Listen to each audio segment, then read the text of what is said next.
Welcome to the Real Estate Edit podcast. I'm Tara Kroc, CEO of the Real Estate Edit, a Charleston-based real estate agent and your guide to building a real estate business you're obsessed with. I've built a multiple six-figure business without cold calling, feeling salesy, or burning myself out, and have coached over 5,000 agents on how to do the same.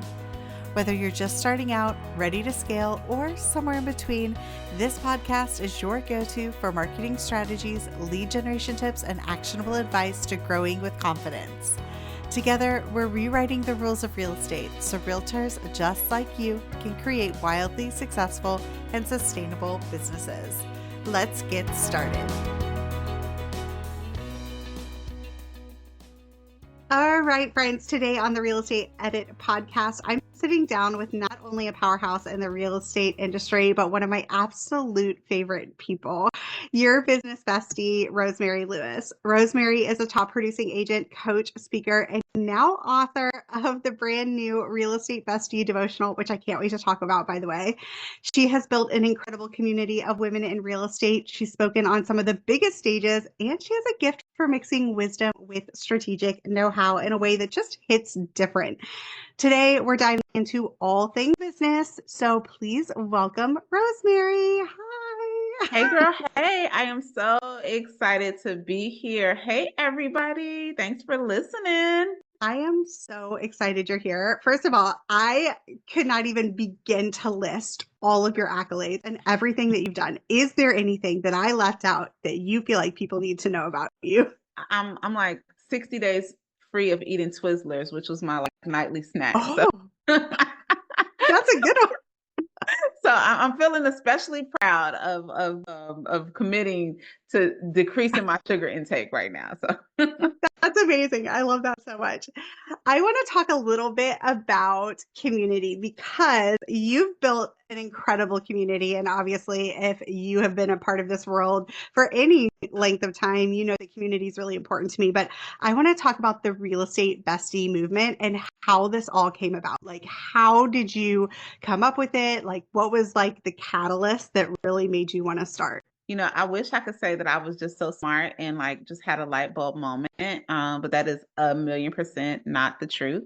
What happened is that my background, as you know, is an elementary school teacher. So I was an elementary school teacher for 14 years before diving into real estate full time in 2017. And long story short, once I started to, after bumping my head 1,001 times and started to get traction, started to get transactions under my belt, I would have agents reach out to pick my brain and wanting to know, like, okay, what are you doing? What is the one thing that you would say we need to do to get going? And after answering so many questions and just honestly not having capacity to connect with everybody, I was like, oh, I can use like that teacher background, that my parents spent all that money for in college. Let me figure out how to do a digital course. So I did a digital course. And it was all about time blocking. And from that digital course, I would do like lives where I would come up and give like agent education. And I started a YouTube channel. And I would always pop on and say, okay, now tag your real life real estate bestie. Tag your real life real estate bestie. And it was just like what I would just say. And later on, when I decided, okay, I have all this content in all these different areas. I don't have any proprietorship of anything because my YouTube channel can get shut down at any moment. I don't own Instagram. I was like, I need to have a podcast where I can house all this stuff. And I was like, what am I going to name it? I think I had so many terrible names. So many trash names I was almost on the verge of. And then I heard myself. I feel like I was watching a video of myself where I said, hey, go tag your real estate bestie, and the light bulb went off. And from there, from the podcast and the things that I mentioned, it just started I would start coaching girls and they refer to each other as besties. We had a big event last year and the movement just has been growing and growing and growing because we know this business is lonely.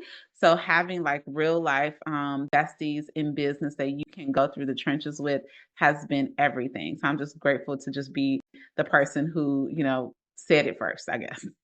I love that. I love it. And I actually found you through YouTube and you were part of one of my summits. And I remember being like, I need to know you. You are just so relatable, so real. You give the absolute best advice. If you have not checked out her YouTube channel, please check that out, and your podcast as well, because they are absolutely incredible. I want to talk a little bit about something that you just had come out that I'm really excited about. In fact, I actually have it right here. I kind of want to get a little deep about it. You came out with a book just recently that's the Real Estate Bestie Devotional. Can you explain why you decided to write this book? Faith has always been, just a foundational principle for me. I grew up in church. As long as the biggest piece of advice my mother has always said was like, girl, you got to get to know Jesus, but you got to get to know him from yourself.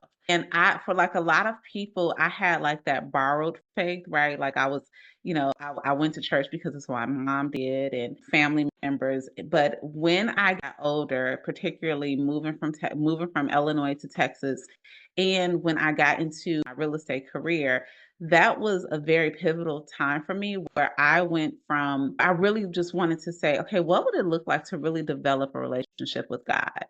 And that came in the form of time blocking, time every day to sit in scripture, to pray, to journal. I had no idea what it was supposed to look like, but I knew that I needed something else, right? Because if I'm going to go deep transparent, there are certain times in life where you think everything would be great if this happened, right? If I had enough money, if my relationship was great, if I had the deals, if I had the leads. And I think one of the most disappointing things is getting to the place where you have those things that you thought would satisfy you, and you have them, and now you feel even emptier. And it just became increasingly clear to me, girl, you really need to get into understanding who God is more and who he's calling you to be. And especially in this industry where everything is, so comparison is running rampant, and we are, trying to live up to somebody else's highlight reel. It just so happened that when I got into the industry, it was a parallel time in my life. I was also getting really into who God was calling me to be and understanding him. But the challenge was that there wasn't a resource for a real estate agent. If you go to any conference, they talk about, your morning routine and believe in yourself and go deeper, and you are, you're a winner, and all these different things. And while I do subscribe to some of that, what I have found is that I'm going to come to the end of myself. So when Rosemary doesn't have it, my belief has to be in something deeper than me, because if I'm left to my own devices and what happens in between my ears, then it's going to be day to day on what might happen. When I decided I would have really enjoyed, benefited from a resource that also talked about faith, how my faith and how this walk with the Lord could show up in my business and in my everyday life, the Lord just planted it to me okay, if you could benefit from that, other people probably could too. So here we are. I love that. And all of that makes perfect sense. And my question for you is, was there ever a moment of being nervous about putting faith in your business together in that way so publicly? Absolutely.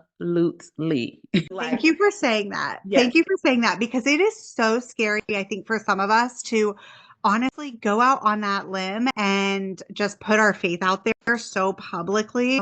Because let's be honest, it can be really polarizing at times. I was curious what that experience was like for you and how you kind of overcame that.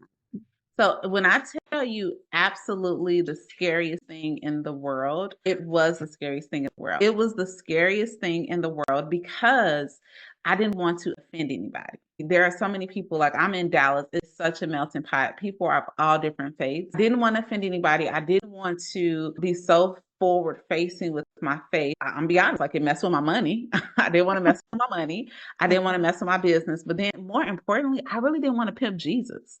I have seen, and that sounds crazy. I told my business coaches, I've seen things that didn't feel as genuine, almost hey, I'm going to wave this banner and not really live it out. But I had to overcome that fear, because the reality is just if I meet clients and I hear that, you're looking for a 4-bedroom, 3-bath house, and this is your budget and this is what you need. And if I know the perfect community that's going to check all your buttons and it's going to serve your family well, I feel obligated to tell you, right? And that's the same way. This is one thing. I'm not forcing religion or anything on anybody, but what I know is that my relationship with God has changed everything in my life. And even if for a lot of my clients, even before I was very forward facing, they would ask me like, "Hey, something different about you. Can you pray for me? Can you pray about this situation?" Even my clients that proclaim to be atheists and not believers, just the way that I treated them was not from a religious standpoint.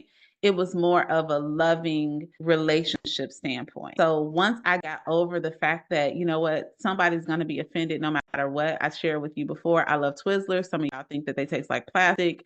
It is what it is, what it is. My goal is truly not to offend. It's just to share and offer this great gift that I've been received. And if you are not, if you don't want the gift, I still love you anyway. I still want to invite you into this space because at the heart of Bestie, it truly is about community. And I just trust everyone will make the decision when the time is right to take different steps towards their faith. And this is just a safe space to explore that. Love that. Yeah, I think that it's really interesting to see how you have kind of went from purely just like an educational, tactical strategy to more of a not just community, but obviously like a feeling space of like this is who I am, this is what I stand for, and you're welcome here whether you believe what I do or not. And I think that's really inspiring. So I love that you came out with this book. So I'm going to let you talk a little bit about it, but I'm going to talk a little bit about it too, because I am on day 2. So it's 40 days.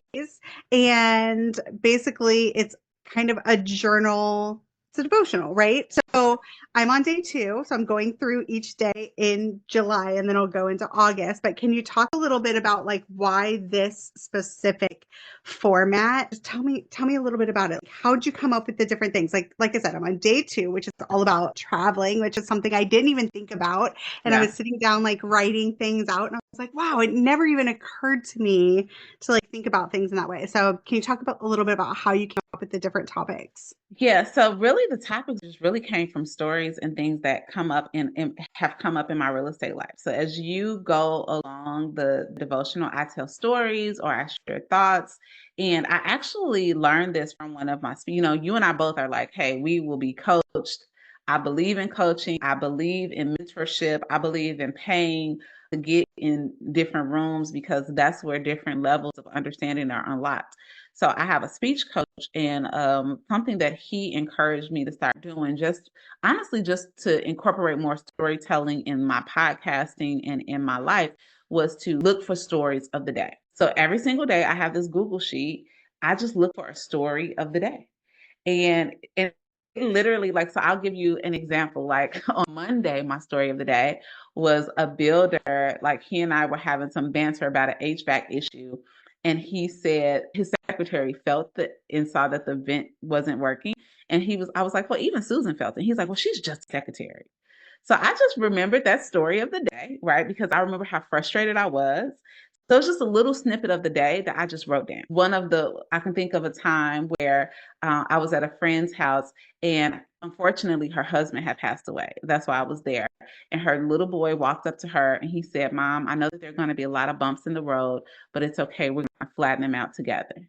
That was my story of the day. So essentially, the stories that you are listening or seeing in the devotional came from me reflecting back from those small moments every day, because it then turned into me looking for Jesus. So even in that instance with the builder where I feel like he was demeaning to his secretary, it took Jesus for me not to snap all the way off on him. So just having restraint, controlling my emotions, because even when we are in tough scenarios, and this is huge for believers, even when I'm in a tough scenario and I want to give somebody a piece of my mind, I have a responsibility to represent God. And when you get into the Bible, Jesus clapped back all the time. Like he was not a punk, but he clapped back in love. So even that scenario reminded me of how to see Jesus and how to say, okay, God, show me how to respectfully respond to this guy I'm going to pray for him. I'm going to respectfully respond because I want to represent you. So that's the way the book is. It's just really laid out for different moments that I felt like a lot of real estate agents and even just people in general will resonate with. And the way that I spend my quiet time with the Lord, I usually have some sort of scripture. I like to use a devotional. Stories are good to help me understand scripture. And then I like to have a time where I can actually write and process my thoughts. When I was starting this, me speaking prayers out loud felt a little foreign for me, which is weird because I'm such a talker. I found that journaling my thoughts to the Lord has just been so helpful. And years later, like Tara, I can show you my journals from 2017, 18, 19, 2020. And to go back and see like the way, it's one thing to remember Rosemary in 2020, but it's another thing to read and really process what she was processing. So I was like, okay, I wanted to make this a journal so that the besties could go back and revisit these prompts, right? Because you may choose to do the 40 days again in a year or two, and the way that you respond to these different prompts and stories and your experiences may just change as you continue to evolve in your faith walk. So that's why it's laid out that way. I just didn't want it to be me talking to you, but I wanted it to be an opportunity for you to actually be self-reflective, apply, and look for Jesus in your own connections there. And we talk about how genius of a tip that you just gave us right now when it comes to content. The idea that each day, just to look for the smallest little thing, Yep. because oftentimes that's one of the biggest things that I feel like agents struggle with is, first of all, storytelling. And that is one of the biggest sellers when it comes to your business, right? But there was like nothing interesting happens. Like nothing happens. What am I supposed to talk about? I have no idea. But this gives you a really tactical way to, first of all, really be intentional about what happens throughout the day. And I love that so much. I'm going to start doing that, like just really writing down one thing that happens. And that's incredible. And I love how everything's laid out in this book. It's absolutely amazing. I'm going to link it in the show notes for people that are listening so that they can grab it. What do you hope women feel when they like get this book, they read it, they start implementing things and journaling and all that fun stuff? There are a couple books in my life that I've read and I'm like, oh, I didn't even have the words for that. And she said it. For me, it's Jennifer Allwood. Fear is Not the Boss of You is one of the ones for me like that, right? When I remember listening to that book, walking an extra mile so that I could finish the chapter because she was saying things and I'm like, oh, I resonate with it so much. So I hope that number one, they see themselves, but most importantly, they see God. Like I really hope that this is going to be a space where no matter where you are, if you have been a Bible believing, Bible thumper since you were a toddler, that you get to see, because sometimes we separate our faith life from our business life from our I hope that it helps you see him in all different areas. And if you're just curious, right? Like, I want you to just be curious. Like no pressure, just be curious, but like figure out that curiosity. I tell them all the time. There was a time I was curious about sushi. None of my friends ate sushi. I was curious. So I just got to be curious. Okay, let me try the cooked roll. Then I started trying the raw rolls. Now I'm just all the way in, right? I'm way past curiosity, right? I am a connoisseur. So I want this to just be maybe that first step to your next step, wherever you are, praying that you see that again, you find Jesus in the pages and that you can see how your life doesn't have to be separate, how we can put him first in business and in life. I love that. And this is such a great tactical first easy low barrier entry Yes. step to doing that. And that's what I love about this is it's not always full transparency. It's not always very natural for me to combine the two. I am one of those where I very much separate my faith from my business. And that's not to say that there isn't a little bit of crossover, but for the most part, I keep it very separate. So I'm always in awe and I admire people that are able to just go all in and combine those two. And like I said, this is such a great low barrier way for you to test out the waters and get comfortable really just integrating Jesus into your business. So Yes. I love that so much. Yep. And I'll say this, like, I don't ride around with like a I love Jesus bumper sticker. You know what I mean? So, Right. so even when I think about integrating in my business, it's just like, I just want to like invite you into every area of my life. Yeah. That's, just starting to extend that invitation. And what I have found is not to say that you're not going to be stressed. It's not to say that you're not going to have some really tough moments, to have something that holds you up that's more than you. It has been transformational. And I think for me, like when I think about like what the shifting point was, I lost my mom a couple years ago. And when I lost my mother, it was crazy because I could either go from I'm going to take over the world to what's it all for anyway, right? So really, I just kind of got to the point where I was like, if this is all going to end anyway, what's most important? That I sell more houses or that I help populate heaven? I'm going to take B for 500, right? Right. So I wish I could say that I was so bold, like I was like just like I'm just going to be bold in my. I am now, but I think the first step was just like God. I'm just going to say yes to you because I'm experiencing such heartbreak. And if I'm going to experience heartbreak and life is just going to happen, let me just honor what you want me to do, right? Because you're going to make everything else work out. So if someone is listening and you're just trying to figure out like what that first step is, I had like what we're talking about, what we're looking at in this devotional is a result of up until the point I wrote it, 6 years of meeting with the Lord almost daily. It's not that courageous on day 3 or day Right. 4 or day any of it. And even putting it out, right? I was like, oh my gosh, like I'm kind of raggedy myself. like, like this is a lot of pressure, Jesus. But you know what? Jesus wants imperfect people. If I was Right. perfect, it wouldn't work, right? The only perfect person that walked the earth was him. So yeah, I'm just really excited to help it unlock some stuff. Just the same way when we coach our clients, our besties, or for you, your group, when you coach them on just different things in business that just unlock the mindsets, I'm just praying that this will help unlock some stuff too. I love that. Absolutely. I want to shift slightly because you and I both know this business can be a lot. And I Really? know, really? Can it? I don't know. It's a lot. And there's always a lot going on. I want to know if there's one lesson that you wish more agents knew about while they're trying to navigate the day-to-day craziness, what would it be? I'm totally putting you on the spot too. Yeah, I think that there are so many lessons. I kind of have two. Like the first thing that came to mind is you are more than your production. That's Because good. sometimes we can get caught up in the accolades and the awards or the lack of them because you're seeing other people have accolades and awards. And at the end of the day, right, if we are only going for product, because this is a cyclical business, right? There are going to, I mean, anybody selling real estate in 2025 know that there are ebbs and flows, okay?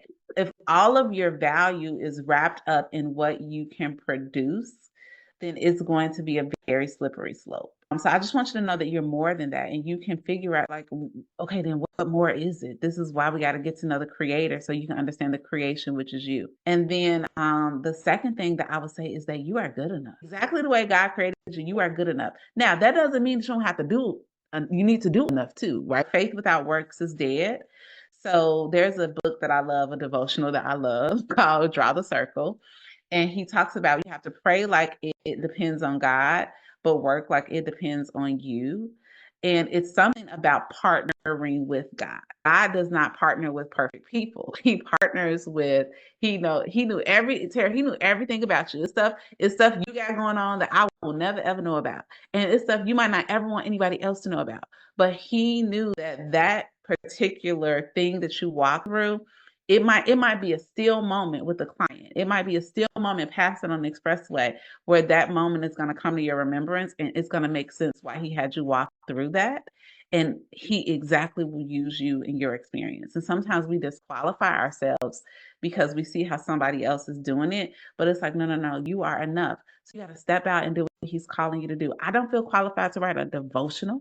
Like when we actually do a Bible study once a month with Real Estate Bestie. And it was in my quiet time with the Lord that like, I just like really wrote down, like, how do I serve the besties? Like, okay, you serve them on YouTube, you serve them with coaching. I was sending out a weekly devotional. So serve them that way. And then it was like, now do a bestie Bible study. I'm like, great. Who's going to teach it? Does this come with a teacher? Because surely I can't teach a Bible study, but he's like, it's my word. All I want you to do is be obedient, and I'm going to do what I do. So that same thing to the real estate agents. Listen, stop comparing, stop wrapping yourself up in production, stop feeling like you're not good enough. Get to know the one who created you, and you are going to marvel at who he created, which is you. Yes.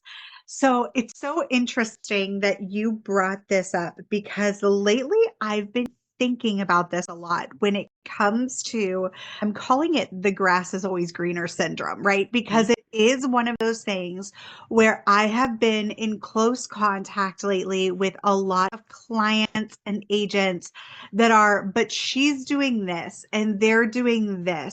And I think what we forget sometimes is that what we're seeing online is not reality, right? Yeah. And Yeah. so I think that is such a good tip of like, just remember that you have your own journey and really focus and lean into that. Here's the thing, like my husband always says, he's like, if everybody threw their problems in a pile, you'll probably take yours back out. You know what I Ah, mean? yeah. Because everybody is walking through something, and even like I'm about to say something real cocky. My life is as good as it looks on the internet. It really is, but it's also way darker than it looks on the internet too. Does that Yeah. make sense? Yeah. Because like me personally, I've buried 6 siblings. If I could trade and get them back for some of the quasi successes I've experienced, I do it in a heartbeat. I do it in a heart. Like, think about like if you have close siblings, you would not trade them for a little bit of Instagram clout. I'm not saying that for sympathy or minimizing it, but what I'm saying is that, we are all walking through something. Now, what we get to decide though is are you going to let what you're walking through limit you? And it does not have to. There might be seasons where you need to slow down, seasons where you need to focus on yourself. Like me, the only reason we have a devotional right now is because when I was at the top of my real estate game and I was really, really grappling with grief, I sat down. I said, forget this production. I can't go at the same level, even if though I wanted to. I had to slow myself down. And in that obedience, and I did not want to be obedient. I was kicking and screaming. That's where I came to understand God in a newer, fresher way. And as a result of that deep, deep, deep pain is the product that you're holding in your hand right now. I So. love that. How do you handle like those seasons of doubt? Like we're talking about like the imposter syndrome and honestly just feeling like what you have is not enough but how do you handle those that deep doubt that kind of tugs at you sometimes? Or are you as perfect as I think you are and you just have No, no issues? no, ma'am. No, absolutely. No, ma'am. No, ma'am. Doubt myself every single day. But number one is creating this rhythm of meeting with the Lord daily. Because it's like, yeah, you actually shouldn't be in those rooms, but because my grace goes before you, and because of my provision, and because I've called you to it, David shouldn't have fought Goliath either. He was a 13-year-old kid. But because of how I equipped him, he was able to do it. And the same power that David drew from, you get to draw from. So number one is, just having that regular check-in with the Lord. That's where I get not the confidence, but the courage. Number two, having good community around you. That's why real estate bestie is a thing. You need good girlfriends. You need good guy friends. You need people who are going. This is also why I love coaching, right? Because, I think about the girls that I get to coach. They get to borrow my confidence because I've been where they want to be. You can see things they can't. Like my coach, she's done what I want to do. So when I get tripped up because of, whatever, she can remind me like, no, no, no, no, no, no. I'm looking from a 30,000-foot view. So that investing of self and making sure, and whether that is actually hiring a coach or getting in a community, like stop hating on agents and actually start embracing agents in your market so that y'all can support and love each other. That has probably been the number two game changer, is making sure that I am not only around healthy community, but I'm healthy community for other people. Sometimes you gotta separate.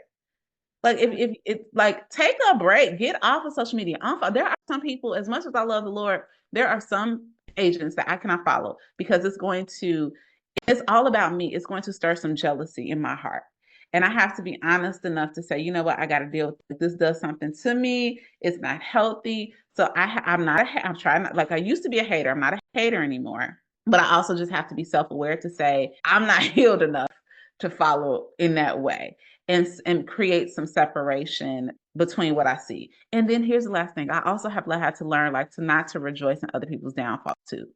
Because sometimes when we have imposter syndrome and you looking at somebody, then it's like, oh, that J-Lo got a divorce. It almost can try to make you feel better. No, you pray for them, right? You stand in the gap for them because I can't want God's best for me and not also want God's best for his other children. Continuing working every day towards that heart posture, because you don't always have it every day, that is a big shift for me. I feel like I've gone through like a whole therapy session with you. I want to talk a little bit more about getting in a room, community, and you actually have some incredible events that you do, and I believe one's coming up. Can you tell us a little bit about it? I also want you to tap into how people can work with you as far as coaching and programs you have, all the things. So let's talk about everything that you offer, because I know it's a lot. Yes. Thank you so much for that, friend. We do a lot of little small events for Real Estate Bestie, but the one that is like the number one, gotta be here, life changing. And I'm not saying it because I'm on the ticket. I'm actually the worst speaker speaking. I tell people all the time, I'm the worst one. I'm bringing in my speech coach, who I told me to write that one story a day deal. He is also James Clear's speech coach for Atomic Habits. Wow. So he's coming in, like he's seen me grow, Bestie, and he's so, just tied to it. He's going to come and show us how to use storytelling every day in our businesses, whether it's in content online or at a listing point. So I just say all that to say, I'm bringing in my coaches and my confidants to teach the besties. And it's not only real estate. Of course, we will have some real estate specific content. But when I think about not only the real estate business, but Real Estate Bestie, I've learned, we learn from all these other businesses that are doing it at a high level. So that's who I'm bringing in. The Real Estate Bestie experience will be September 21st through the 24th. Not your typical real estate conference where everybody's stuffy, all beefed up. It's not a bro room. Although hey bros, if y'all want to come, it is what it is. It's really a welcoming environment where you're going to find your girlfriends. Like, so you need girlfriends in business that you can banter with. You're going to find your God friends. We're going to have things like devotional time. There will be specific time for worship. If you are not into that, you don't have to be a part of those things, but I encourage you to be curious. And then you're going to have your guides there, people who have done the things that you are looking to do, not only in your business, but in your spiritual life, in your personal life, in your finances. We're going to have guides there to help you along the way. So I encourage you. It's happening in Frisco, Texas.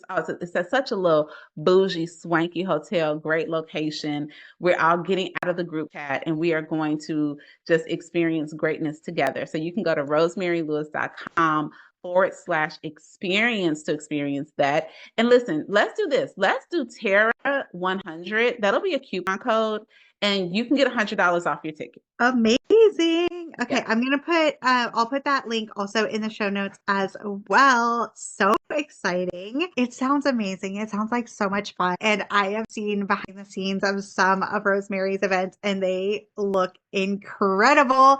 So if that's something you're interested in, check that out. Okay, friends, we're going to go ahead and wrap that up right here. Thank you again, Rosemary, for being a part of the Real Estate Edit podcast. And if you have not already grabbed the Real Estate Bestie Devotional, make sure to grab that. It is such an amazing and inspiring book and is great for journaling and helping you really get some clarity in your business. Okay, I hope you enjoyed this episode and I will see you guys next time.